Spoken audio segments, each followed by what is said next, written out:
Kemarin saya katakan, kalau bapak ibu sedekah, jangan dibuang uangnya di celengan. Jangan dibuang. Mestinya sebelum memasukkan di situ apa yang kita mau minta. Kan Allah sebenarnya bilang, man jaa bil hasanati falahu asyru amsalihha. Kalau kau kasih saya 1, saya akan kasih kau 10. Yang 10 itu diminta, Pak.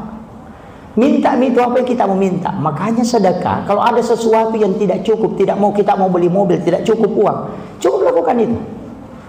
Kalau barang jualan tidak mau laku, ya sedekah.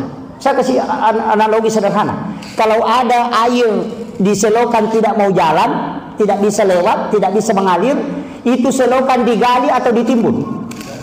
Digali. Makanya kalau ada barang tidak mau laku, gali. Bagaimana caranya? Ya sedekahkan. Itu aja kuncinya. Sampai habis. Itu kuncinya. Makanya orang yang kalau ada rezeki tidak bisa bertambah, kuncinya di situ, Pak. Angkat dengan sedekah, angkat dengan sedekah, maka Allah akan bukakan. Karena malaikat yang mendoakan kita. Kalau kita berdoa, Pak, susah diterima. Kenapa? Sering bohong. Tidak ada orang, Pak, tidak pernah bohong di sini. Mulut ini kadang sering berbohong. Kehidupan sholat kita jauh dari kekhusyuan. Tapi kalau malaikat yang doakan, itu yang lebih cepat. Makanya orang yang sedekah itu akan didoakan para malaikat.